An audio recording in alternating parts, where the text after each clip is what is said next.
সুপ্রিয় দর্শক, শুভেচ্ছা নিন, প্রীতি নিন। আজকে আমরা অন্তরালের আলাপ নিয়ে আপনাদের সামনে হাজির হয়েছি। আজকে আমাদের অতিথি হিসেবে আছেন, আপনাকে স্বাগত জানাচ্ছি আমাদের অনুষ্ঠানে। আসসালামু আলাইকুম। প্রিয় দর্শক, বাংলাদেশের রাজনীতিতে আওয়ামী লীগের বর্তমানে কী অবস্থা, আওয়ামী লীগ আগামীতে কী অবস্থায় থাকবে, আওয়ামী লীগকে আদৌ ফিরে আসতে পারবে কিনা, ফিরে আসলে কীভাবে আসবে, বর্তমান নেতৃত্ব যেটা ছিল সর্বশেষ শেখ হাসিনা নেতৃত্বে যে সমস্ত মন্ত্রীরা ছিলেন যারা দেশ ছেড়ে পালিয়ে গেছেন, তারা সহই কি আওয়ামী লীগ আসবে নাকি নতুন নেতৃত্বে আওয়ামী লীগ আসবে, এই সমস্ত প্রশ্ন গত বেশ কিছুদিন ধরেই নানা মহলে আলোচনা হচ্ছে। অনেকে প্রশ্নগুলো করছে, কেউ ব্যাখ্যা দিচ্ছে। আজকে আমি এটা নিয়ে আলোচনা করছি এই কারণে যে দৈনিক প্রথম আলো গত বেশ কয়েকদিন ধরেই সম্ভবত 20 তারিখ থেকে তারা ধারাবাহিকভাবে রাজনীতির হালচাল নামে একটা সিরিজ রিপোর্ট প্রকাশ করছে এবং সেখানে কোন দলের কী অবস্থা, কোন দলের কী রাজনীতি চলছে, এগুলো নিয়ে এক একদিন এক একজনের বিষয় লেখা হচ্ছে। এটার 5 পর্বের এই সিরিজের শেষ পর্ব আজকে প্রকাশিত হয়েছে এবং সেখানে তারা শিরোনাম করেছে রিফাইন্ড আওয়ামী লীগে সায় নেই, অপেক্ষাতেই দল। মানে বলতে চাচ্ছে তারা এই কথা যে তারা আওয়ামী লীগের যে নতুনভাবে আওয়ামী লীগকে গড়ে তোলার এবং আগের নেতৃত্বকে বাদ দিয়ে যে আওয়ামী লীগকে গড়ে তোলার যে একটা কথা মাঝখানে শোনা গিয়েছিল, সেটা হচ্ছে না। আসলে মানে আওয়ামী লীগের বর্তমান নেতৃত্ব সেটা চাচ্ছেন না তারা, বরং আর আওয়ামী লীগেরও চাচ্ছে না। আওয়ামী লীগের বক্তব্য তারা আগের নেতৃত্বেই দল চায় এবং তার জন্য তারা অপেক্ষা করতে রাজি আছে। এই হলো রিপোর্টের শিরোনাম এবং বেশ বড় রিপোর্ট, আপনারা পড়তে পারেন। নানা ধরনের বিশ্লেষণ ওনারা করেছেন। মিস্টার আনোয়ার হোসেন এই রিপোর্টে লিখেছেন, ভালো রিপোর্টটা, অতটা আমার কাছে মন্দ লাগেনি, ভালো। হয়তো আমার ধারণা এই রিপোর্টটা করতে যে উনি বিদেশে থাকা বেশ কিছু আওয়ামী লীগের নেতৃত্বের সঙ্গে কথা বলেছেন, এটা হলো আমার ধারণা, এবং তাদের কথার উপর ভিত্তি করে রিপোর্টটা লেখা হয়েছে। এবং আমার কাছে এটাও মনে হয়েছে যে বিকল্প চিন্তা যারা করছেন তাদের খুব বেশি লোককে এখানে ইনক্লুড করা হয় না এই রিপোর্টটা করতে যেয়ে। এটা আমার ধারণা, আমার ধারণা ভুল হতে পারে, বাট আমি এরকমই মনে করি লেখাটা পড়ে।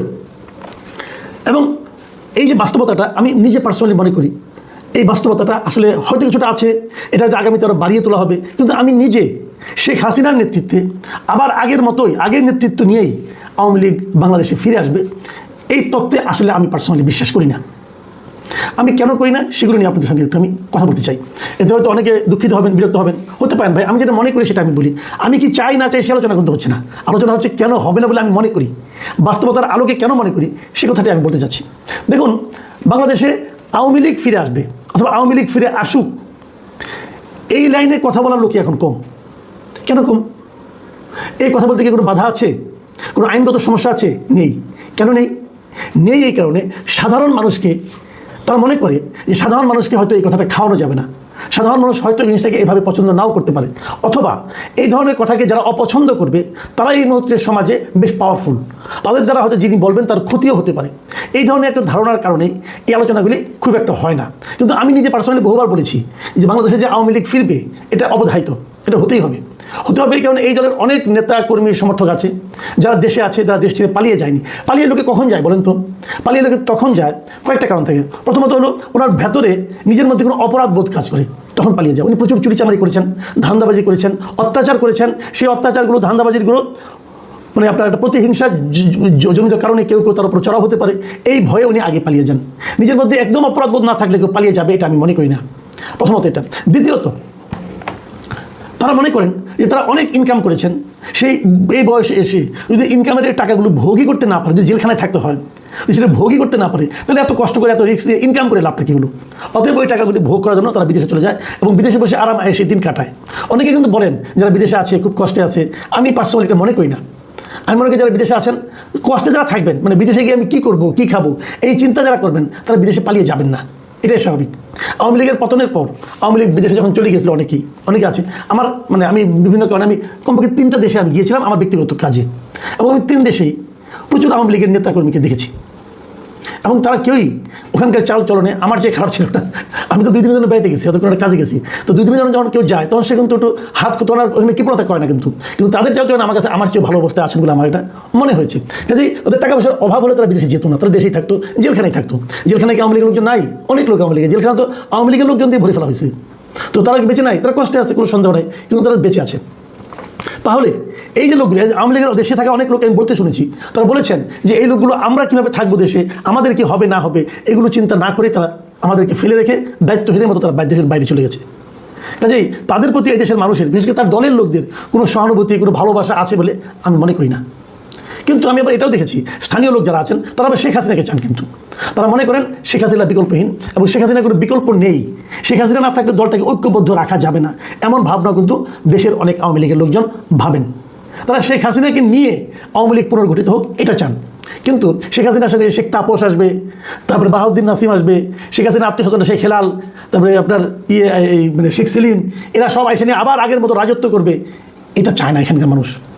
কারণ এই লোকগুলোর সুনাম নাই, বরিশালে যেন সেনিয়াবাদ ফ্যামিলি, এদের কোনো সুনাম নাই, এরা শেখ হাসিনা পরিবারের লোক, শেখ পরিবারের লোক, এটি তাদের যেন একমাত্র যোগ্যতা। তো এই লোকদের এখানকার লোক চাই বলে আমার কাছে মনে হয়নি, হয়তো আমি সবার সঙ্গে তো মিশতে পারিনি, আমার সঙ্গে যে কদিনে দেখা হয়েছে বিভিন্ন সময়, সেখানে নেতা পর্যায়ের লোক যেমন ছিল, একদম মাঠ পর্যায়ের লোকও ছিল, এবং তাদের মুখে বলতে শুনেছি আমি এই কথাগুলো। ভাবুন আপনার একটা কথা, শেখ তাপস ঢাকা দক্ষিণের মেয়র ছিলেন, কেমন ছিলেন লোকটা বলেন তো আপনারা ভাই?